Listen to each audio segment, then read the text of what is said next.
Okay, let's get going. Ladies and gentlemen, good afternoon. I'm Rajesh Merchandani, the Vice President of Communications and Policy Outreach here at the Centre. Thanks so much for joining us this afternoon. It is a very busy week, and we're really glad that you've made it along for the launch of this latest major CGD report. You've got copies of the summary on your chairs. Payouts for Perils, How Insurance Can Radically Improve Emergency Aid. That's the name of it. It's a major piece of work, the result of a working group that's been looking at this for well over a year, trying to think, okay, what is a better way, a more efficient use of resources that can help people when they need help the most in the aftermath of natural disasters. So we're very glad to be able to have a panel here today to talk about the issues and to launch the report. Welcome also to those of you who are watching online on our live stream. There will be plenty of time for questions at the end, and if you would like to join in and you're not watching in the room, you can do that quite easily. On the live stream page on our YouTube channel at the bottom, there's a comments box. Simply leave your question in the comments box there. We'll have someone monitoring, and we'll try and get some of those questions asked as well. Similarly, we encourage you all to tweet about the event. We'll be live tweeting it. The hashtag to use is hashtag CGD Talks. And if you're watching online, you can also tweet us your questions. So please do that. What we're going to do today is that we're going to hear, first of all, from Theo Talbot, who is a lead author on the report. And then we're going to have a panel with 4 members of the working group to discuss some of the issues, and then we'll take the questions as well. Before that, though, we prepared a short video which kind of summarizes the problem and some of the solutions as well. So we're going to show you that first, and then we'll hear from some of the people involved.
Thank you, Rajesh.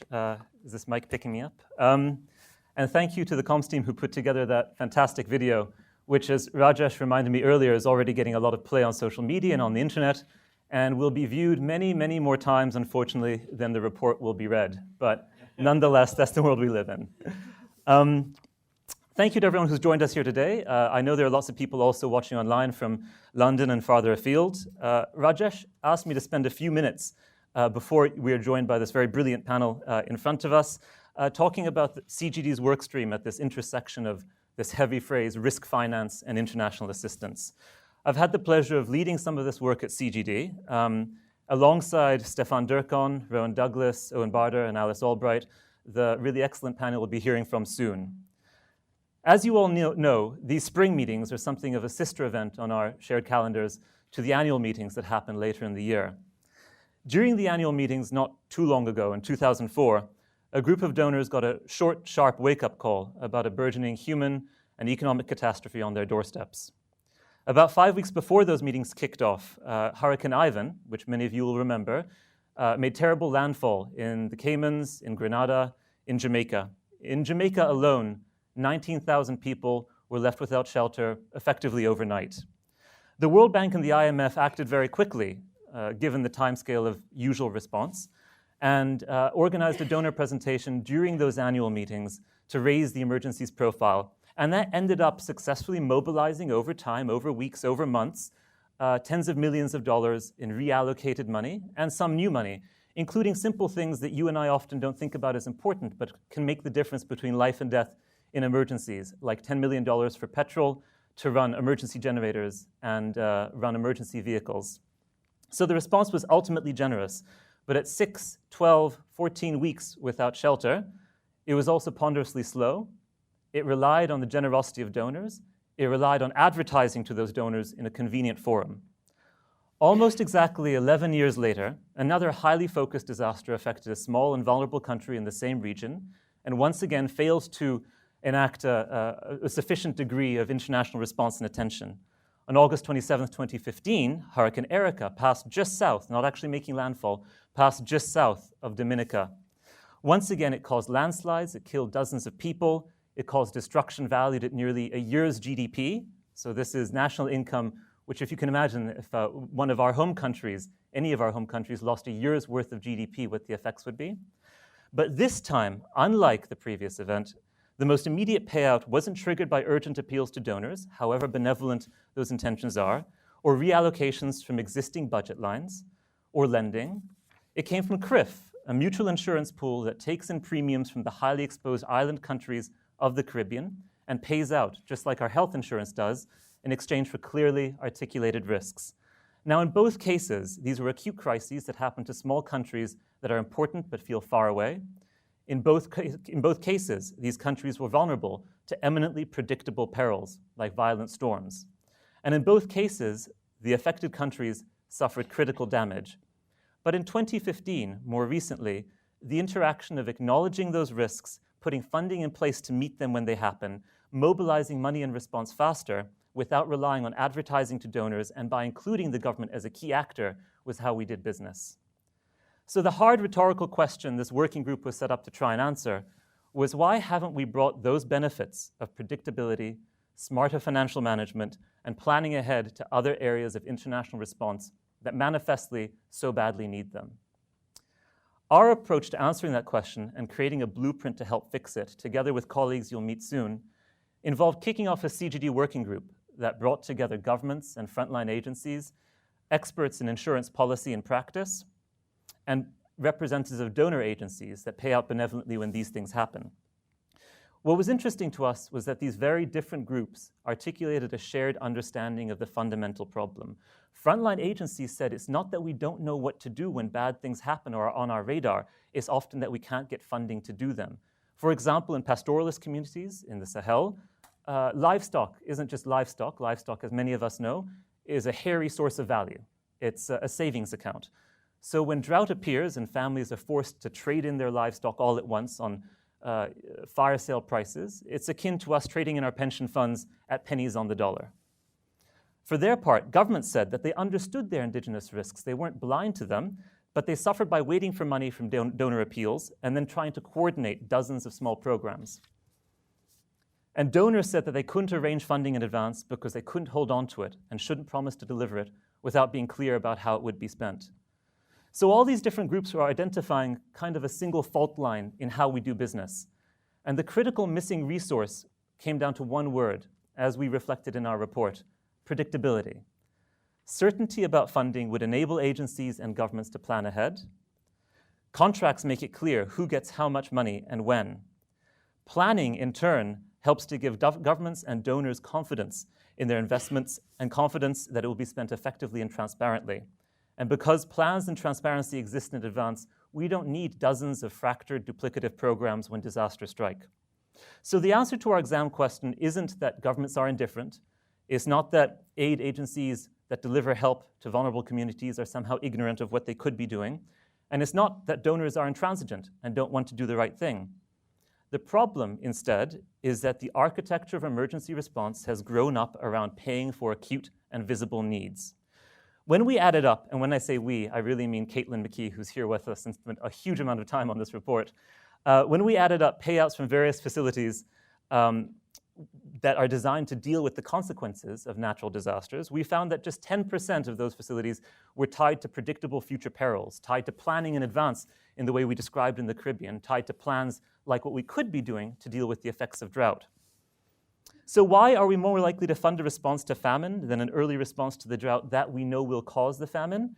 Simply put, because famine response can be funded, however imperfectly. Preemptive, predictable, planned action generally cannot. It's not that we aren't paying generously, but it is the fact that the instrument that we use inhibits planning, exacerbates ad hoc response, shortchanges some crises while dramatically overfunding others, takes longer, and does less. If the financial tool you use, and this analogy came up again and again in our conversations, if the financial tool you use is the wrong one for the job, you end up suffering more pain, spending more, and getting less, akin to using a credit card to try and buy your home or trying to buy your mortgage to buy your morning coffee. Before I hand the floor back to Rajesh and the very sort of articulate and brilliant panel I think both contribute to this report, but also will tell you a little bit more about what's involved in taking these ideas to action, I think it's important to speak to two critiques of what we're proposing that come up quite a lot. I call these respectively skepticism and small potatoes. Saying risk finance and foreign aid in the same sentence tends to arouse a really particular kind of allergy. There are still a huge number of smart, passionate people in our world who are deeply skeptical about working with the private sector, or that aid budgets should pay an industry that's highly specialized, like insurance, for its services. We should take the criticism at face value. It's true that we don't want to be fleeced, nor can our ministers and political representatives afford to appear to have been fleeced. But in almost every other field of international assistance, we've become comfortable with working with the private sector. We know that roads and critical infrastructure are essential for economic growth, but we don't think that our policymakers and aid bureaucrats should lay down tarmac. We know that medicated bed nets can avert deaths for something on the order of a few $100s per death averted. These are children. That's an almost infinite benefit to cost ratio. But we don't think that aid agencies should become bed net manufacturers. We've become comfortable and nuanced procurers of private sector services in every other field, providers of concessional equity, and it's appropriate to say, here at the spring meetings, lenders of concessional loans. It's therefore time that we became savvy users of concessional insurance. So let's be skeptical, but let's be informed, smart, and skeptical, not skeptical purely out of indifference or ignorance. The second question is about volume, how much? We calculate a range of values in this report. The most conservative estimate for how much donors pay, again, with the best of intentions after disaster strike, is $2 billion a year. That's from natural disaster appeals calculated and tracked by UNOCHA. Now, that is a lot of money. As the joke goes, it's $1 billion here and $1 billion there, and it might not look like much in the context of private capital flows, but it's still pretty good. But it's a small fraction also of the tens of billions that are now called on to deal with long-term and stubborn crises, like long-run displacement, which CGD also works on, or long-term humanitarian crises. So is it ultimately small potatoes to try and fix this small but important part of our shared workload? We concluded that it wasn't. Dealing faster and more effectively with these problems frees up money we badly need for other areas of international assistance that are consistently squeezed and shortchanged. It will provide more equitable and effective assistance for a not insubstantial share of the emergency caseload.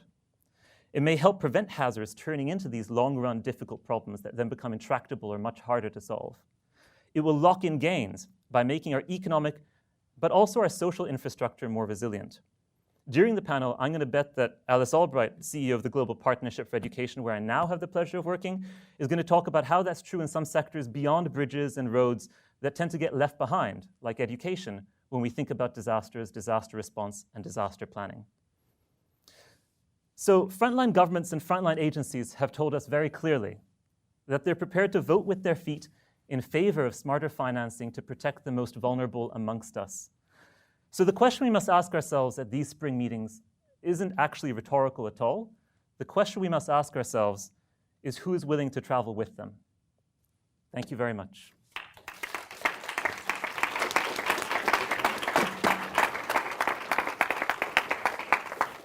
Thank you, Theo. So we're going to very quickly reset the stage to bring the chairs and then bring up, as Theo described, our articulate and brilliant panel. No pressure at all. So panelists, as the chairs arrive, I'm going to invite you up to the stage. Stefan, guys, front row.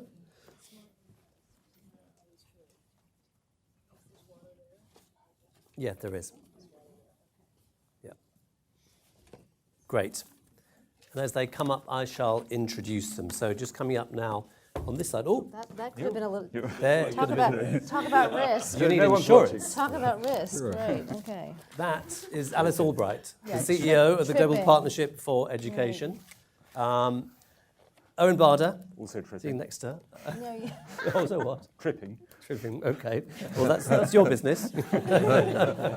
Vice President, Director of CGD Europe and Senior Fellow here at the Centre for Global Development and a co-chair of the working group behind the report. Sat next to the other co-chair, Stefan Durkon, Chief Economist at DFID, Professor of Economic Policy at the University of Oxford, and also the co-author of a book last year called Dull Disasters, How Planning Ahead Will Make a Difference. And Rowan Douglas, CBE, no less. The Chief Executive Officer, Capital, Science and Policy Practice at the Willis Group, a reinsurance group? Yes. Yes, okay. And a few Representing the insurance industry perspective. Great panel. Thank you guys for being here. The way we're going to do this is that for opening remarks, I'm going to ask you each a question, and then I'm going to give you a couple of minutes to respond. And then we'll go into kind of a more of a moderated panel discussion. And, you know, I know you won't be shy, but I'm giving you the license not to be if you want to. So jump in at any time. And then after that, we'll open up to questions from people in the room and also those online. Remind you how to send us questions on the live stream. Leave a comment at the bottom of the page, or you can tweet us your questions as well. So let's start, Stefan, with you, if I may. Chief Economist at DFID, which spends billions of UK aid pounds each year. The report suggests that that money could be spent better. How do you think that using insurance could improve the way it's spent? Thinking of emergency aid. Well, thank you very much. In many ways, Theo has made that case very clearly. I just want to, well, the way I would like to think about it is that, you know, of course, nobody will disagree that we want, in the case of a crisis, rapid decision making. Nobody will disagree that we want to be better prepared when these disasters strike. And we've been talking about this for a long time. Now, one thing that I think undermined this often is that when the disaster strikes, you start scrambling for the money. And then actually all the good intentions to follow your plan, you follow through how you're going to do it, actually fall to some extent to pieces. Because suddenly interests emerge, people will want to do the things that they think then is important. They start looking for the information, but they don't really have it. So actually pre-agreed financing is a really good mechanism to forces you to think beforehand carefully about what and to protect, who to protect, and how you're going to do this. And so by actually using finance here as a glue that actually gets us exposed better and quicker decision making when bad things happen, better implementation, it's actually really important because it's one of these things that, you know, if you afterwards suddenly say, oh, let's now do a needs assessment, let's do a big appeal. And then we know in the world, whenever there is a UN appeal, say on average, it's never more than about half the money gets raised. So where are you going to start to prioritize? Where are you going to start and to do this? So again, by pre-arranged finance, you're forced to think about, okay, but what will I cover? What is the priority? How will I do it? Who will I try to deal with? And in the process, it's avoid really big political economy problems, political problems of scrambling very quickly, interest groups emerging within government, local government saying, surely we have the biggest problem. No, we have the biggest problem. Who shouts loudest gets the resources. And there I say even within donors, within donor organizations, oh, my crisis is bigger than yours. My country that I'm working is more important than the other one. And between donors, you get incentives to kind of, or let's see what the other one is going to do. Let's see how they respond. Surely we've paid last time and so on. All these things waste time, waste resources, and actually stops us from what we want to do in these situations, protecting life. Okay, Stefan, thank you very much. Owen, in the report then, given that's an excellent exposition of the problems, what are the main recommendations you make about how insurance could help in disaster response? So we have essentially 4 recommendations of what we need to do. One is to change the way we provide funding through our existing institutions. So we have various mechanisms for disaster relief, most of which could be adapted to have pre-agreed payouts. So we would use insurance-like principles within our existing institutions and learn from the insurance industry and insurance contracts. And we can talk more about what that involves. The second thing we need to do is, again, learning from the insurance industry, is create incentives and opportunities to plan, that is, plan for the response. What are you going to do if there's a hurricane or a drought? But also to invest in resilience. One of the things that insurance companies help you do is work out how to bring down your premium because they can identify the risks that you face and see what you can do to bring that down. At the moment, there's no incentive to invest in that resilience. So the second set of things we need to do are about using those insurance principles to do much more planning and much more investment in resilience. The third set of things we need to do is help developing country governments access insurance markets on fair and reasonable terms, provide technical assistance, a technical advice facility. And then lastly, and I think Theo was absolutely right to highlight this, we have concessional loans, we have concessional equity, we have concessional guarantees. Why don't we have anything like the scale we need of concessional insurance contracts? So donors need to be willing, and in a way they haven't been willing to do this at scale, or there have been some small experiments. They need to be willing to to co-pay for those insurance policies. And in doing so, they can then bring about the planning, the investment in resilience, and so on, that ought to be part of those contracts. Okay, we're going to pick up a little bit on that point later on in the discussion about the nuanced language that you've deliberately used to help get around some of the politics, Stefan, that you talked about just now. Alice Albright, you had the Global Partnership for Education, focused on transforming access to education in developing countries. So I guess my question to you is, what is GPE's touch point with this work? How can insurance thinking inform what you do on the ground when we're talking about disaster response, and how does it help you work with your partners on the ground? Thank you, and let me thank you all for including me in the panel. This is my 3rd CGD event, and I think in about 12 hours. I promise you. I promise you, I'll leave at the end of the day. You can leave at the end of it. Not now, not yet. But I think I've served on several CGD things, and they're all wonderful, and this one included. And Theo, huge thanks to you and to Owen for a wonderful report. I've looked at it online. It's fantastic. It's because you keep saying that we keep inviting you back. Well, I realise. It is genuinely felt, long back to making markers of vaccines from a long time ago.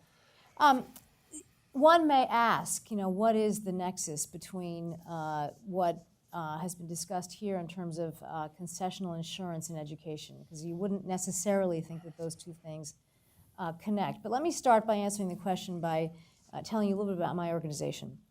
So Global Partnership for Education works with the 89 poorest countries in the world. And we help those countries reform and strengthen and transform their education systems to deliver better, so that they can keep getting kids to start school, stay in school, learn something along the way, and finish school.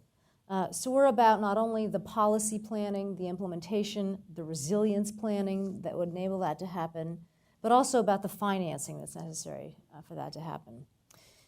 When we look across the 89 countries, we see that many of the countries are very vulnerable to either political crises or natural disasters. So think about the earthquake in Nepal from about 18 months ago or so. Think about the recent hurricane in Haiti.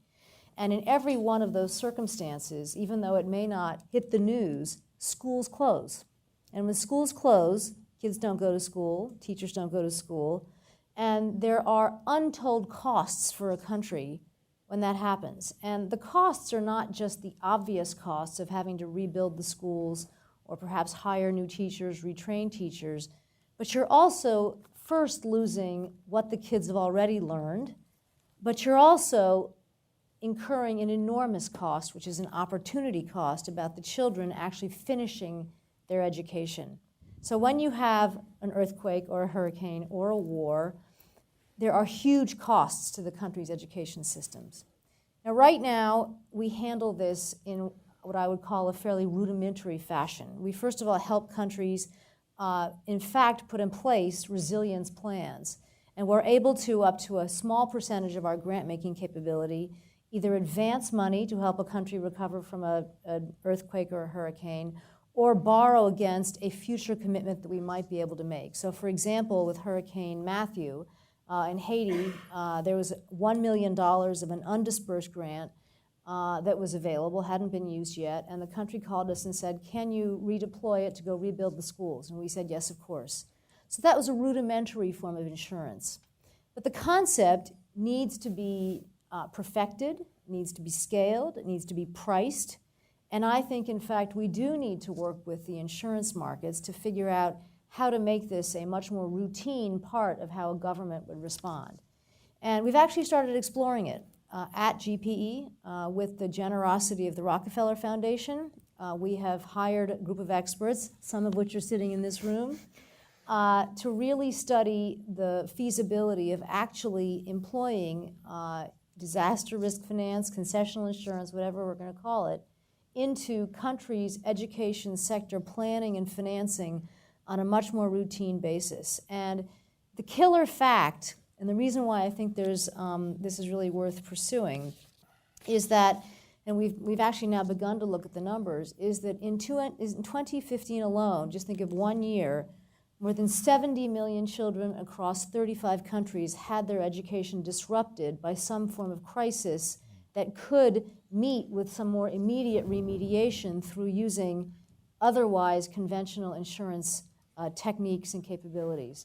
So that should tell you right there that if we can just simply marry two things that don't feel like they fit together very well, I do think that we'll put these countries in a much better position to actually educate their children. And we all know how important that is for achieving the SDGs. So we're delighted about the report. It got us thinking. We're delighted to have hired Theo.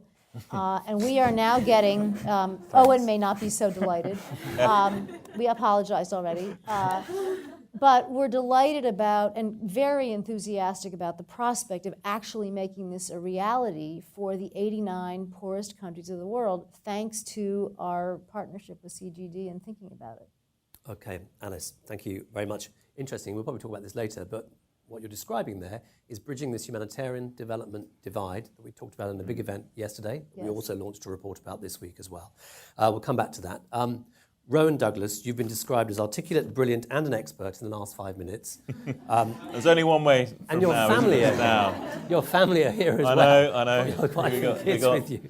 So there you go. I know. I'm not worried about you lot. It's those four over there I'm worried about. The real judgment. Okay.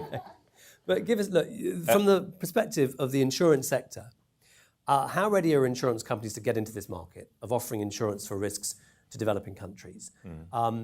Especially given the skepticism that Theo outlined about aid budgets being spent in this area. And what are the kind of things that have been holding you back so far?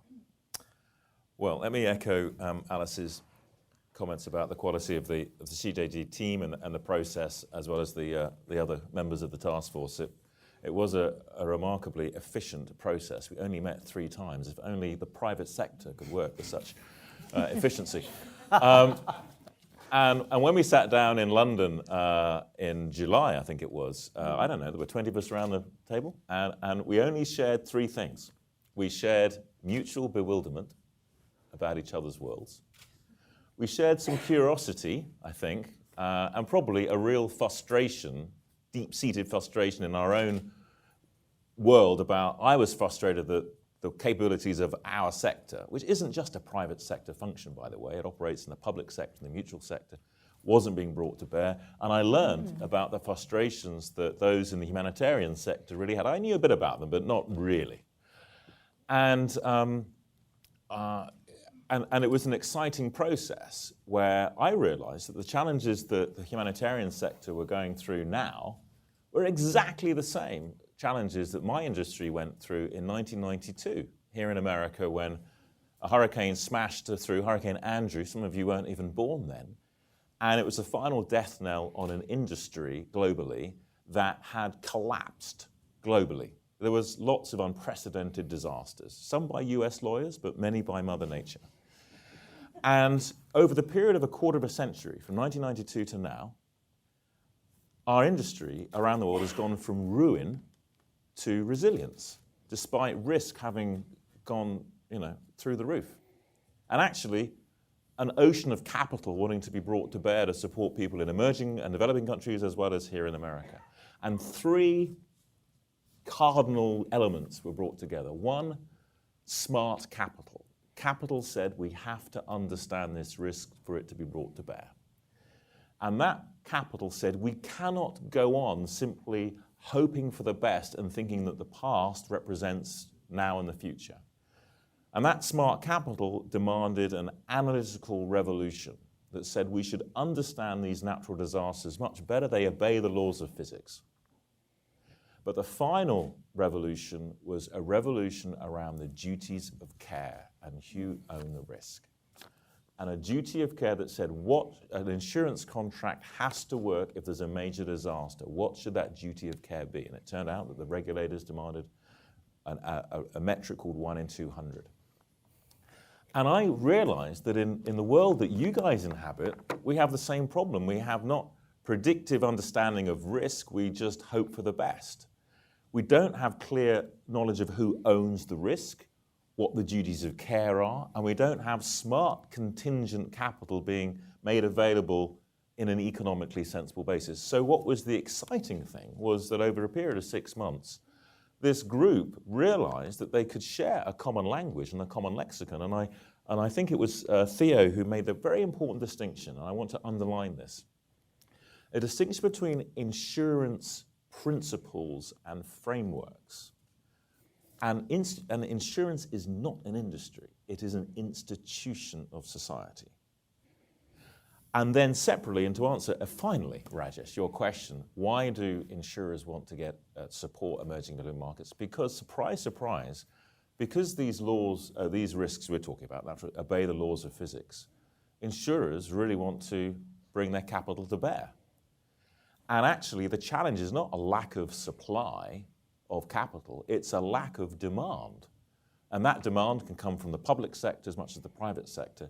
And actually, what makes it particularly attractive is that the big reinsurers, and you've heard of some of them, worked on the team, Swiss Re and Munich Re and all these others, they have lots of exposure in places like Miami and Paris and even Beijing. So when they have to underwrite in those areas, they have to what's called have quite a capital load because they already have exposure there. To underwrite risk in ASEAN, in Africa, in emerging countries, just adds to their diversification.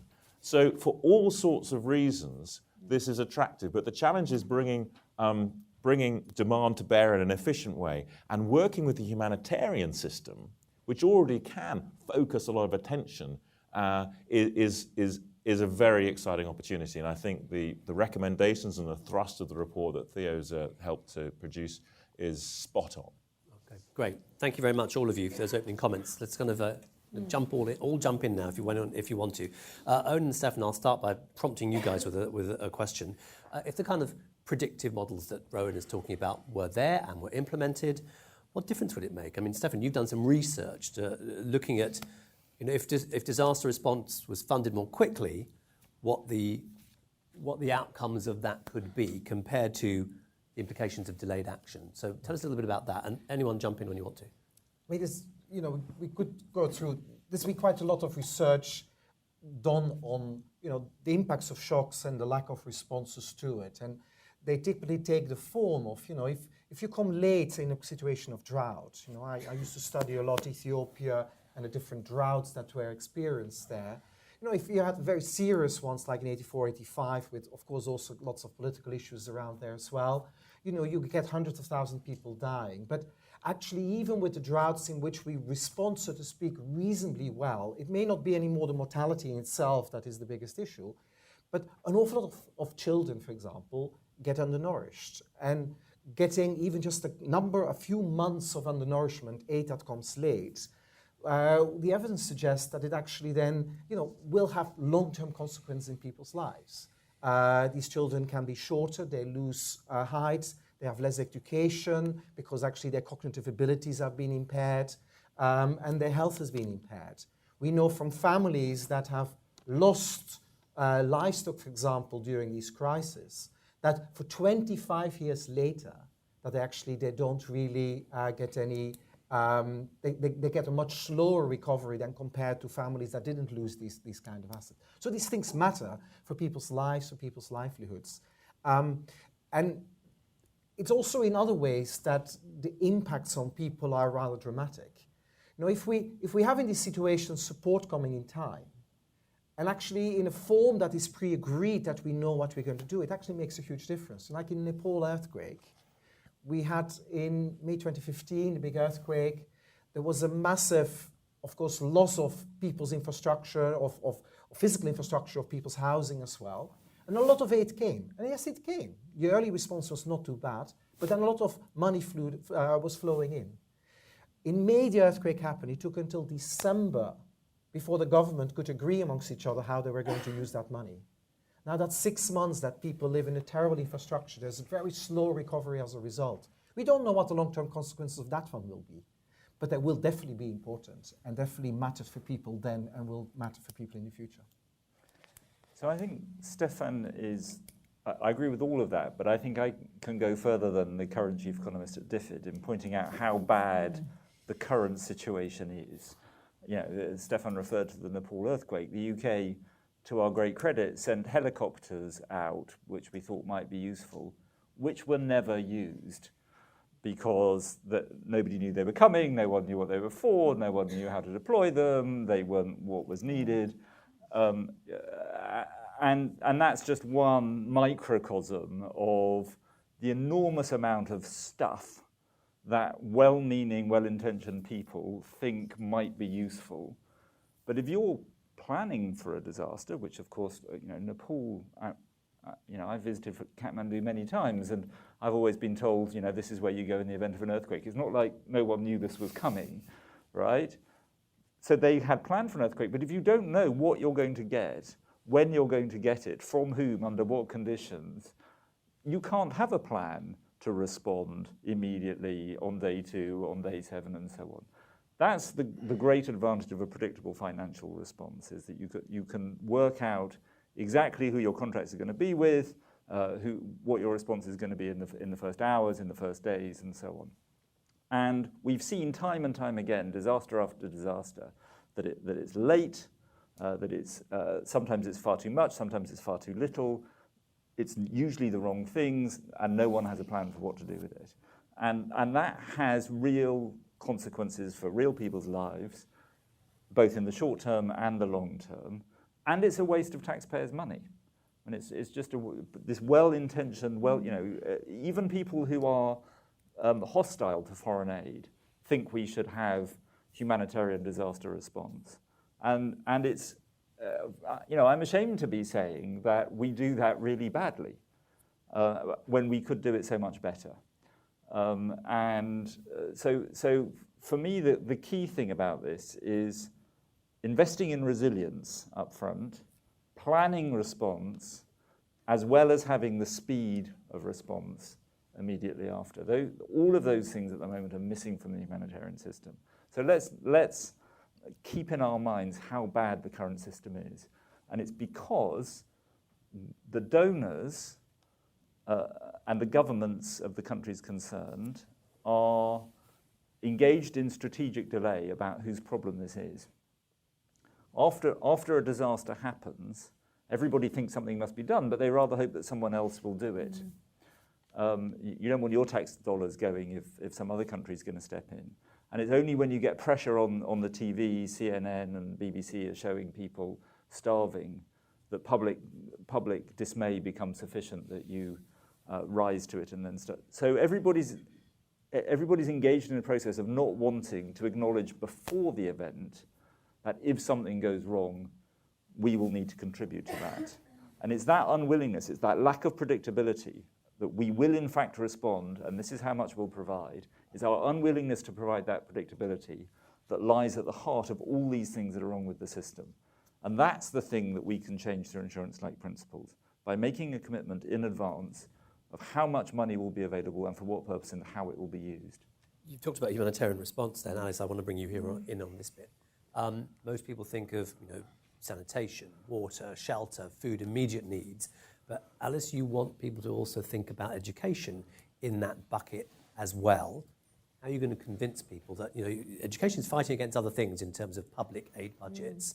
It's already a shrinking pie that you have to fight for your portion of. How are you going to convince governments that to allocate a different part of that pie to insurance for education because it is an emergency need? Well, let me divide the answer sort of into two pieces. One is what's going on with regard to education in the humanitarian funding world, and then what happens in the development world. But I will remind us what Kristalina Georgieva said yesterday, which is in many ways it is a false distinction. But let me talk about it anyway. Right now in the humanitarian world, about 2% of the funding that is available is spent on education after humanitarian disasters, and those could be natural disasters and man-made disasters. And so practically nothing. And when it is available, it is very unpredictably available. And one of the very sad reasons why we keep reading and hearing about all the Syrian refugees who aren't able to get access to education, that there's insufficient education in camps, is because of that 2% number. So that is one whole bucket of problems. And they were not paying attention to education as a result of a humanitarian crisis. And we're seeing now year after year children going without school. And those years cannot be recovered. And we are breeding in low talent pools. We're breeding in hatred. We're breeding in a sense of loss of hope from these humanitarian situations. We spent a lot of time talking about that yesterday in the panel on refugees and IDPs. In the development side, we see a different set of problems, and I think, Owen, your focus on predictability is absolutely right. What happens when, let's say, a natural disaster hits a country is that the government tries to recover. They often move money around. Education tends to be the low man or woman or kid on the totem pole. Money gets moved away from education. The government then has insufficient resources to rebuild the schools. The teachers don't get paid. They go find other ways to make money. And who suffers? The kids, because there's no school to go to. And they can't recover those years. So the country loses out in a variety of ways. They don't have the money to rebuild the schools. The kids lose out because they're beginning to forget what they've learned. And they're not ever really able to get back to school and recover those lost years of learning. So the predictability plus the fact that education, it requires consistent planning, focus, going every day. We all know this. And so this is really the nature of the problem. So one of the things that we're excited about here is that a potential set of solutions could have beneficial outcomes for both more conventional challenges, but also humanitarian challenges. And I think you've raised a couple times the public policy argument for why donor agencies should pay attention to this and why should they not think this is a sort of a fanciful concept. It's obvious, which is that the cost of what it would be to require the assurance is so low compared to the outcome and the dividends that it would pay that it ought to be considered a no-brainer. Okay, Alice, thank you very much. Stefan, Rowan, let's think about some programs that already pool risks across countries. There's one in the Pacific, ECRAFI, I think it's called, in the Caribbean, and the Africa Risk Capacity, Sub-Saharan Africa. What can we learn from these about how we could then design more products as well? Want to kick off, Stefan? No, Rob, Okay. go for it. Alrighty. Talk through it. It's actually, well, we've got one of the leading exponents of both those programs, Simon Young, in the audience. So feel free to come in later on if you want to enhance anything I've said. But it's one interesting aspect. These two programs, African Risk Capacity, is a group of African nations. Actually, 21 nations in total are coming into the program under the African Union. 8 of those countries have moved forward now to be receiving insurance initially against drought or rainfall deficits, but moving into other natural disasters. And it is absolutely formed as a mutual insurance company where they each pay premiums into a collective pot, effectively, which is then reinsured into the international sector to actually be able to understand their risk and evaluate their premiums, and for ministries of finance who are economists to become geographers, for Ministry of Finance economists who are bankers to become insurers. They're absolutely having to understand what the risk is, to understand that should be priced, to make sure mutually that they accept that, have contingent plans in place as to how to spend the money if the payout occurred. The payouts happen through a new, relatively new type of insurance called parametric insurance, where you don't have to wait for the claim to happen, to fly in people to assess the damage. Through the wonders of modern techniques and science, we can broadly, with a degree of accuracy, say if you have a rainfall deficit at this particular time, in this particular place, with these types of crops, you will have this sort of deficit. So these payouts can happen even before the drought may be underway, but the actual loss of crops, the payouts can happen even before that occurs and deal with some of the issues that Theo was mentioning. So very exciting science and finance coming together. There's this program in Africa. There's a similar program in the Caribbean, and as you mentioned, in the Pacific. The challenge is that they're still relatively small in terms of amounts of money, important and speedy, but could be scaled up by an order of magnitude.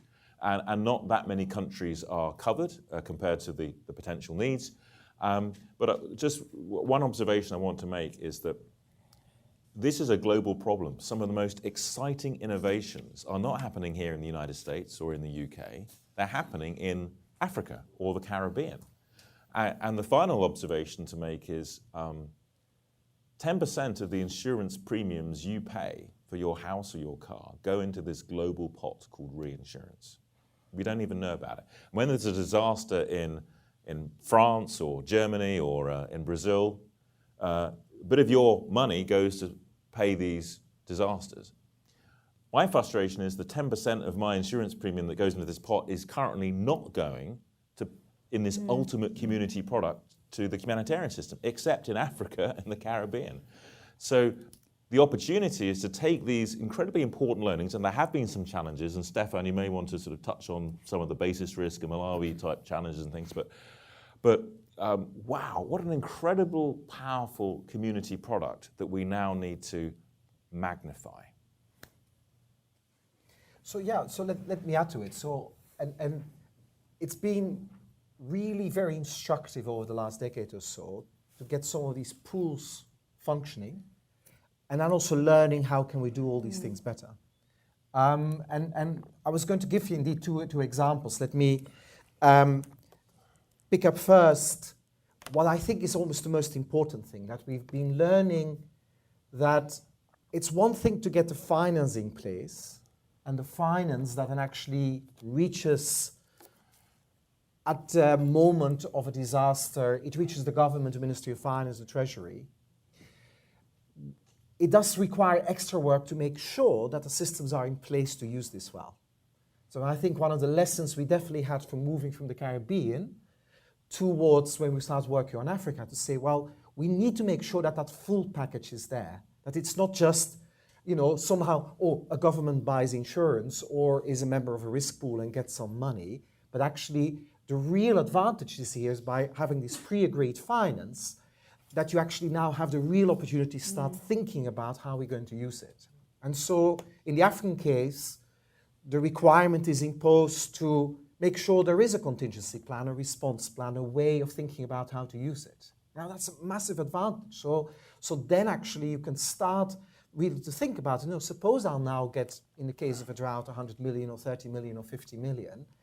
What is the best way of using this? And so one of the things we've learned, and definitely as DFID we are very big fans of, to use these systems to protect and ensure the people that are already, to some extent, members of social protection schemes, cash transfer schemes. And so that when there is a disaster, this system can be scaled up with more people to be protected. So we have the Hunger Safety Net, for example, programming in Kenya that essentially works like that. So all the time about 10,000 people or so get protected. But when a big shock happens, actually it can be scaled up to 100,000. Now, there are teething problems with all these kind of making sure that the insurance is in place and so on. But it does provide the incentives to start thinking of these schemes. And I think that's the real beauty of it all, is that pre-agreed financing, the pre-arranged financing, makes us now think very seriously about, look, who would I want to have protected? How will I do this? Will I have the logistics in place when we do it? What will I do with the money when we get it? And I think that's a powerful thing. And I said there's teething problems, and I'm just adding to it. Yes, there have been moments that in Malawi, it was well covered in The Economist, for example, that the perception was at the level of government that a crisis was happening. Surely we should get a payout. The payout is not coming because these products are designed to be triggered by clearly objective, verifiable and easily verifiable parameters so that we can actually react very quickly. Now, these parameters are not always perfect. And so we need to think and very careful about that. Occasionally, what's happening on the ground may not be fully reflected in these parameters, in these objective or verifiable data. And it's been valuable lessons. We are trying to work, everybody's trying to work, making sure these data are better, the products are more designed for exactly local circumstances, and we'll do it. And I think it's an important thing for us is to be willing to live through these teething problems and not try to say, oh, clearly it shows it doesn't grow. No, it doesn't work here. No, we can actually make sure that this can grow. And I think I'm very optimistic that we will be able to get better systems, better data, better triggers, better products. And with more investment in these kind of systems, we will be able to have far more people to have certainty in a period of uncertainty. Either of you want to come in? Yes, I just wanted to build a little on what you're saying. Thinking back a little bit at some of the work that we did at Gavi, and I think there's a very important element here about shaping and supporting a marketplace that this work will contribute to. And I think the teething problems are very much part of that. But we know that there are other types of financial services that have been made available to the developing world, not much, but some. And they've been very, very beneficial. We also know in the health field that there has been great advance in making vaccines available to the developing world. The advanced market commitment at Gavi has certainly been very helpful in that regard. And often when I think about the challenges in the education sector, education is financed in a very plain vanilla way. It's financed either by domestic government budgets, most of it is, paying largely recurrent costs, and it is, to some extent, financed by external resources, but they're sporadic. And we haven't even begun to really scratch the surface on how we could begin to deploy a much more sophisticated set of financial tools to the education challenges that is often the largest source of or subject of expenditure in government, and in many ways some of the most efficient areas of expenditure. So in addition to being enthusiastic about this sort of at a case-by-case level, I think that there's a lot that this paper has done to begin to think about how do we shape a market to begin to move ahead. And I think that your point about technical assistance and investing in some of the tools necessary to be the drivers of market shaping is important in addition to thinking about sort of the case-by-case. So I think that the work that you've done in the market shaping piece is really very fundamental. Okay, I'm going to keep that phrase in mind. Do you want to make a quick point, Owen? Just on this on market shaping, it's interesting to me how much interest there is among some donors for market shaping in the world of either household level or firm level insurance, which by and large doesn't help the poorest and most vulnerable people in the face of these kinds of shock, and how much reluctance there is to be involved in market shaping for providing insurance products for public response to disasters, which is needed to provide public goods like education, and to protect the poorest and most vulnerable people who are not going to be buying household or firm level insurance anytime soon. So we need to translate our willingness and interest and kind of ideological curiosity about providing micro-insurance products to this space too. Actually, you've taken it to where I wanted to go anyway. Oh, good. Which is to start thinking about the politics of this at the kind of national level. Theo talks about the skepticism about working with the private sector initially, and also about aid budgets being spent on insurance. So how do you convince governments? I don't know, Stefan, if you want to take this on, or maybe we should sort of release you of the obligation of that. Given that there's less you can say, and others Not like can be a there's bit an more election on forthright. or anything. Yeah, that's right. So there's like, let's be careful. I mean, it's an absolutely crucial part of the whole jigsaw, and it's, when we were working with my co-author on this book, Del Disasters, still available in all good bookshops. But I want to point out the title. The problem is that disasters are a moment for showing leadership, for showing off, to plant your flag, to be seen to be sending helicopters somewhere, to be seen to be offloading food aid from planes. They are moments of showing off and showing leadership and gaining political capital, whether it's within countries or internationally. And it's really a problem, because what we are trying to describe here is to actually make this something matter of fact, something we know how to handle, it's all pre-handled. There's not much political gain for me out of it. And this is why we called the book, we wanted to create dull disasters. Really boring, and you couldn't really gain that much from it. And that this is one of these underlying problems. Now, I don't have a quick fix solution for it, not by their nature. But what we can do is to trying to see, like the different partners that are working in this space, that we all try to properly work together. There's things to be in governments in the countries. To actually, the people that are most interested in doing it this way will be ministries of finance. Yes. They are not necessarily the disaster response office, but there will maybe be the Ministry of Finance, and actually get these on board. They're never in this space usually. They are not usually sitting in these sessions that actually think about it. We need to get them on board within the countries. How do you do that? Well, we keep on engaging with them, and I think it's something already that is happening. I know as DFID, also with the World Bank, we are working and trying out ways of actually going to particular countries and talking very carefully to the Ministry of Finance and actually make them say, okay, what are the kind of main risks you want to make sure you're protected? What is it? Do you want to protect your schools? Do you want to make sure people have enough food? And all these kind of contingencies, and actually start thinking about, well, once it happens, there will be a scramble for money. What about trying to actually say, well, let's make sure scrambling for that kind of money, or that we probably can handle, but for that kind of disaster, we better have it pre-agreed. And these conversations are happening. Hold the horses, Owen. I think Rowan is desperate to get in there. Wow. Well, I think, Rajesh, I think it's time to bring in the lawyers. Okay. I'm being serious.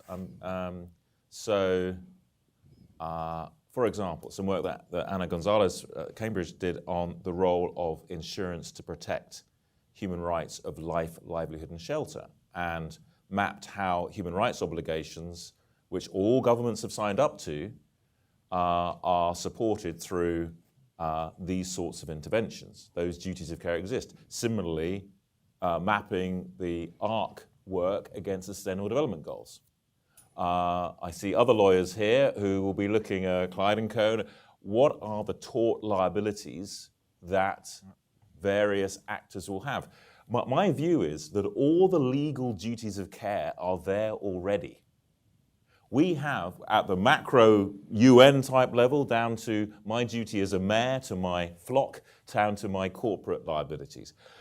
And I've seen in insurance, once you have a set of metrics, if an insurance company is liable to 1 in 200 resilience, why shouldn't a mayor be liable to 1 in 50-year resilience?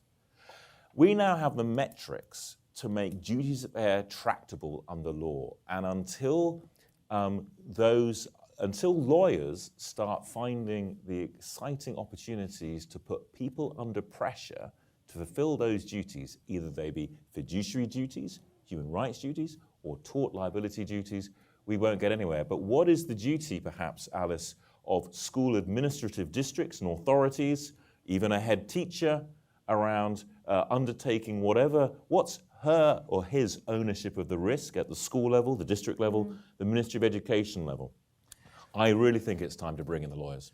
Owen, I disagree? Hold on a second. I'm going to disagree with that. So then you can disagree. Oh, good. In a world of carrot and sticks, Rowan's a man who likes to administer the carrot from behind, as you can tell. I think the problem at the moment is that we have collective moral responsibility for many of these disasters, but it isn't clear who individually has how much responsibility for responding to them. And I'm all for establishing legal duties and responsibilities over time, and I good luck to you. But in the meantime, we have, I think, a political problem on the donor side and a political problem on the government, the developing country government side. So for the developing country government, the problem is that there is a reasonably high probability that they'll be making payments over time for an insurance contract that won't pay out while they're in power. So they'll have to explain to their taxpayer, why am I paying all these premiums, money that could be going to educating children or could be going to feeding hungry people or creating jobs for the youth unemployed, but is in fact going into an insurance premium for some future disaster. And that's politically unattractive. It's politically unattractive if you're a wealthy country. It's very unattractive if you're a poor country with enormous needs. And the consequence of that, I think, has been that we've tried to construct insurance contracts that pay out more often. But that really isn't a sustainable business model for insurance contracts. So we have to think about what the interests of those governments are. And remember, those governments are also underwritten by an international community, which, although it will arrive late and in an awful form, uncoordinated, often things you don't need, they will at least do something. So why would I pay an insurance premium to get what I need if I'll get something from the international system if there's a disaster? I could use the money for something else. So from the developing country government point of view, it's not a particularly attractive offer. From a donor point of view, it ought to be a no-brainer, as Alice says. You plan better, you get better value for money.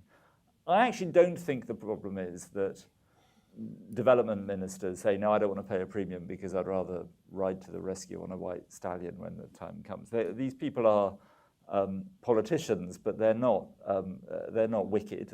If they could do something better, save more people's lives, they would. Right? I've, like Stefan, spent many years advising ministers, and none of them have been that cynical that they would deliberately do something less effective in order to get more political impact. I think the political worry for ministers is that they pay premiums from the aid budget today, and by doing so, they are pre-committing to there being a payout in the event of a disaster. And when that time comes, they won't be in control of that payout. They won't be in control of what happens to the money. Maybe there's been a political shift in the country that gets paid out, and we've paid premiums, and the payout is to a government that has, closed down some of its NGOs, or been shooting some of its students, or had some kind of change of governance or is no longer as close an ally as once it was. And then the newspapers are asking, why is billions of our money being paid out to this government that's no longer our friend? And so it's this loss of control, which is the flip side of the greater predictability, that is politically problematic. When you say to ministers, this predictability will have huge benefits that we've talked about, what they're hearing is, I won't be able to finesse that political situation if it arrives. and I'm losing control over something, and I don't quite know what that situation is going to be when that time comes, and that's risky for them. So I think a key part of our recommendations here is about linking the payment of premiums to the putting in place plans for how those payouts will be spent when the time comes. Not only because it's the right thing to do in terms of better disaster response, but because it gives donors some kind of certainty that the money that's being paid out from the premiums that we've contributed to is actually being used for the purpose intended and in the event of a disaster relief. And so we need some kind of coming together, coordinating between the governments and the donors that make that viable. The present position, which is donor reluctance to co-pay premiums at all, I think will leave this, will mean that this won't take off. Because developing countries themselves, I think, won't pay premiums on the kind of level that we need to get this industry to take off. Maybe in the long run they will, and as they become richer they will. But for now, we need some kind of concessional insurance product that basically we don't have. Okay, Alice, just 1 second. I just want to confirm, and Owen, that's the reason that you guys didn't call it paying for premiums. You called it concessional insurance, because amongst ministers of finance, concessional means something. We'll pay something, you do something in return. Yes. And that was really important in terms of getting over the politics of this as well. That's exactly right. For some, there's a kind of antibody when you say we're going to subsidize the premiums or pay the premiums. But we're all used to the idea of concessional loans, concessional guarantees, concessional equity. Why not concessional insurance too? Okay, Alice, very quick point for you, then I want to move to questions. Right, I think that the two problems that you've articulated, we can chip away at them. I think that on the premium piece, one could think about a sliding scale type of arrangement, where eventually the premium becomes, at a concessional level, becomes part of, at least in the education sector, part of the budget. The other problem about how's the money paid, our core business, as an example, is helping governments plan and implement systemic education. It's not just a school here, a school there, it's the whole education sector. Already, part of our requirement is that a country has a resilience plan in place. And through all of our local partners, we watch how the money is spent. And we can actually, if this comes into being, actually come up with a set of standards about how money should be spent in order to help a country recover from an earthquake or what have you. So I do think that there are some things that we can do to begin to chip away at those problems. It's not going to happen immediately and overnight, but I think that there are some things that we can imagine and take from other sectors. Okay, well that actually brings me to a couple of questions we've had from people watching on the live stream. This one from Richard Chularton. Apologies if I haven't taken the name correctly. You know that person? No, I'm just saying it's so high tech. Hello, Richard. We do. Wow. Chulison. How can we overcome the reluctance of donors to pay premiums? So I want some solutions. You've all exposed the problem very well. What's the answer? Well, it's going to be hard work because we need to be very clear what the value proposition is also towards donors here. Be very clear what we want to do. And if you think of it, some of the donors, they're very concerned humanitarians. They do provide that humanitarian support. Now, Rowan was mentioning the lawyers. Actually, there's a lot of people working in the development industry are very rights-based. They don't need a lawyer to actually say what we are really fundamentally work with humanitarian principles to protect life at all costs, being totally impartial, all with incredible commitments.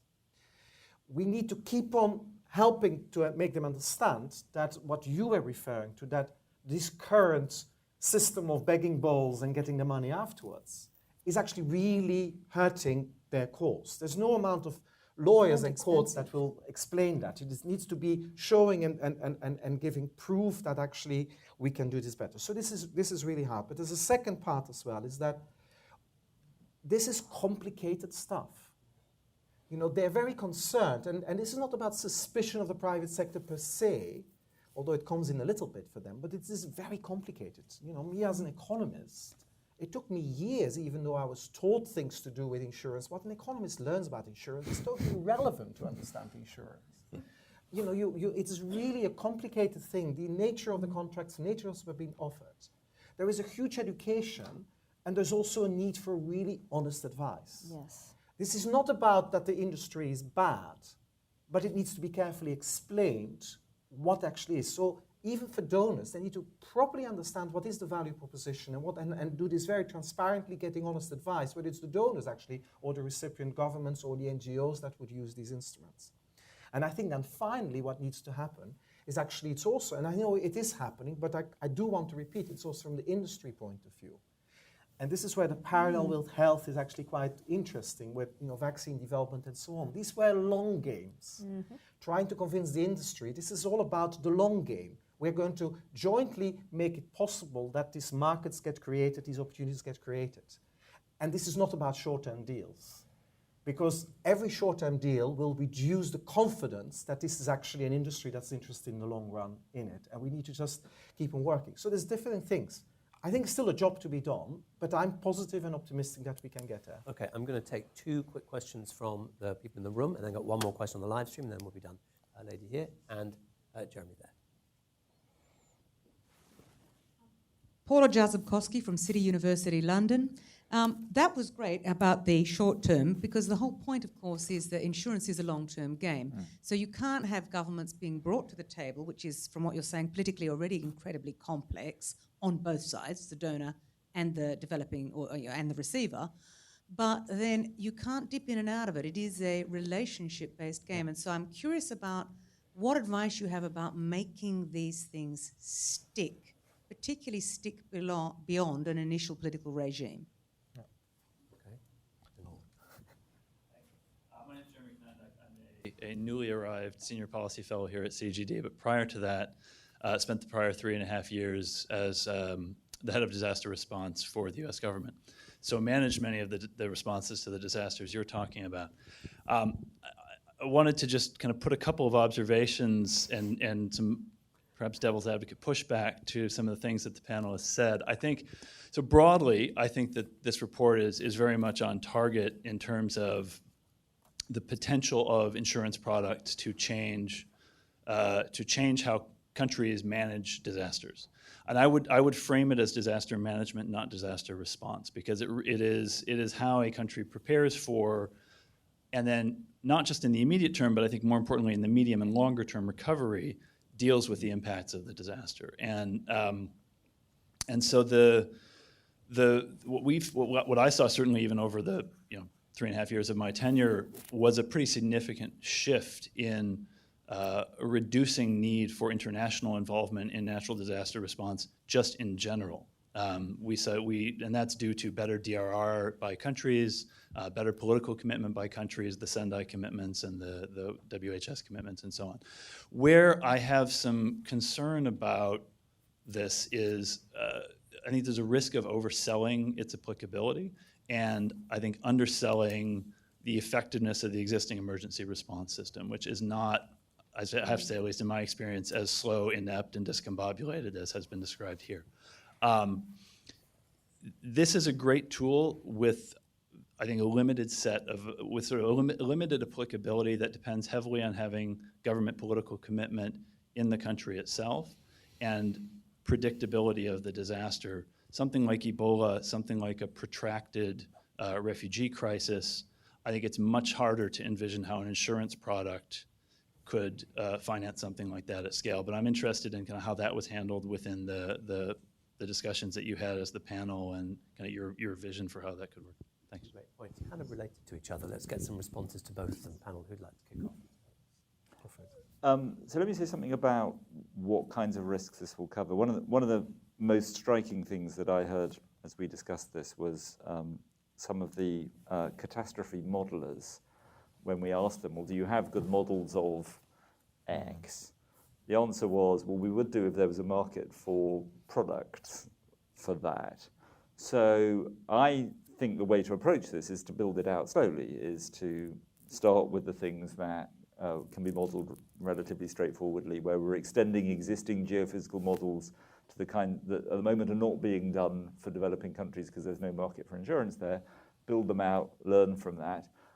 Will we get to a point where where there are insurance products for a pandemic disease? I don't know the answer to that. I do know that it would be good if there were. Had we responded much more quickly to Ebola, with, we could have reduced the spread, the human cost, and the financial cost. So I would like to see rapid response insurance products available for those kinds of diseases, but I agree we're not there yet. But I'm perhaps at the optimistic end that we could be there one day. We've made huge advances in the last decade in all around the world in this kind of modelling and big data. And one of the answers to how to make this politically sexy is to utter the words big data. And if Rowan can figure out a way to get blockchain into it, I think we're done. And is that a way to make it politically sticky as well? Well, as for sticky, I mean, one of the things that is important about this, and one of the reasons I actually think it's attractive to not just use insurance-like principles in the public sector, but actually to work with the private sector, is that I do think contracts are a good way of making long-term commitments. Governments enter into contracts for all kinds of things all the time that couldn't happen without those long-term commitments. It's not something that we use enough in the development system. We have got some examples of it, but the defense industry enters into longer-term contracts than the development system, and we should be learning from that. Right. Plain vanilla bonds. Right. Often are beyond the span of a political cycle. Yeah, just to amplify Owen's point, that the focus of the group's work really was on natural disasters, and we were very clear that obviously in terms of the humanitarian overall budget, that is perhaps 10%, and certainly natural disasters, with the appropriate caveats, there's a lot that can be done in that area. Actually, there's already some great work being done in pandemics, which requires modelling, some work done by the World Bank. I see Swissery in the corner. So I think pandemics is if you like, an area that is probably, as Owen said, quite susceptible, if I can put it like this, in the best way to these approaches. Just to pick up on Alice's point about shared nomenclature. So reinsurers, when they enter contracts with insurance companies, they enter what's called treaties. They're called reinsurance treaties. And they're called reinsurance treaties because these arrangements actually are put in place with the intention of them lasting. They're renewed every year, usually, but it's a relationship, a treaty, and it came from international treaties. I have a feeling that insurance should become an instrument of international financial diplomacy. I really feel that. The UK and richer governments, why shouldn't we be entering an international arrangement of reinsurance treaties between governments and other public sector players, albeit mediated through the gearbox of the industry where appropriate? Because actually when I learn about your world, we've actually tried to replicate that in our world over 100 years, and we simply need to bring these diplomatic and relationship vehicles together. Okay, we are pretty much out of time, but I want to give you one last question from the live stream, which is pretty much going to get you to make some closing comments. I'm going to ask you 30 seconds each, though.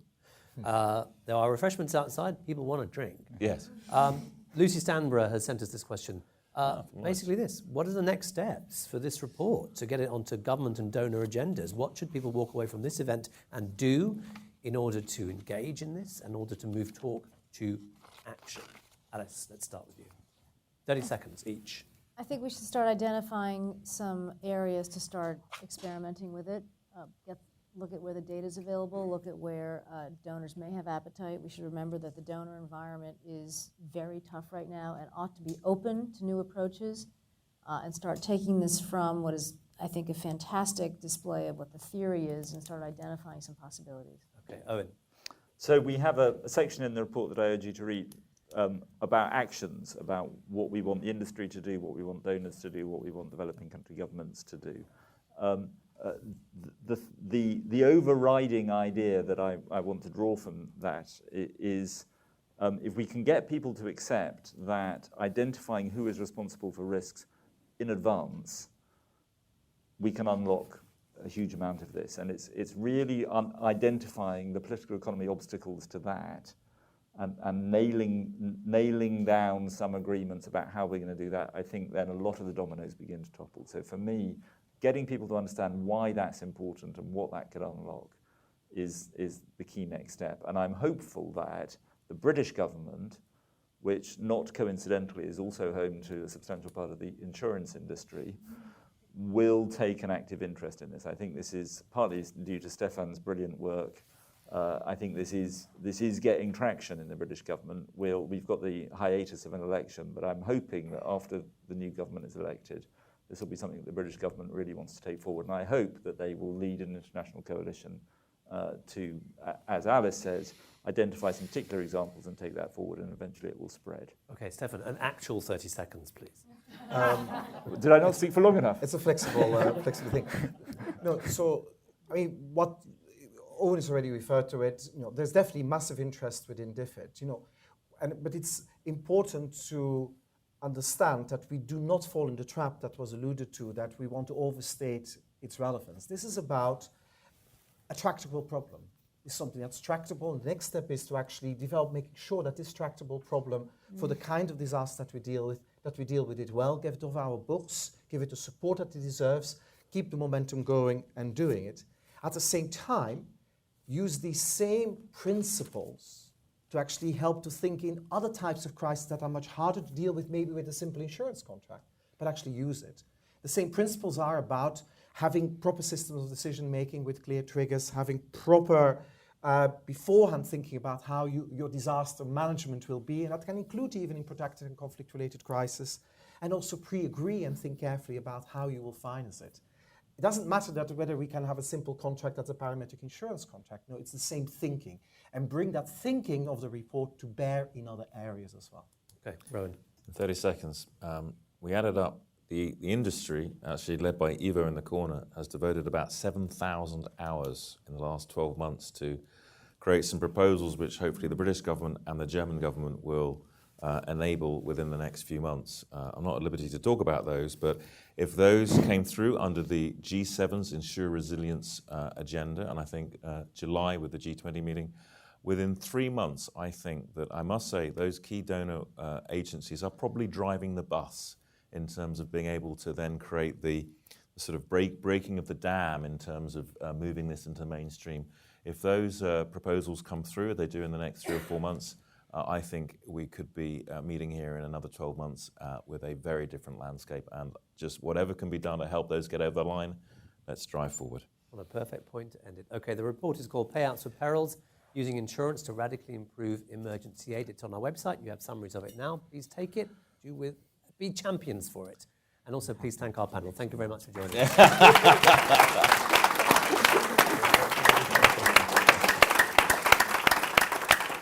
Please join us for some refreshments as well.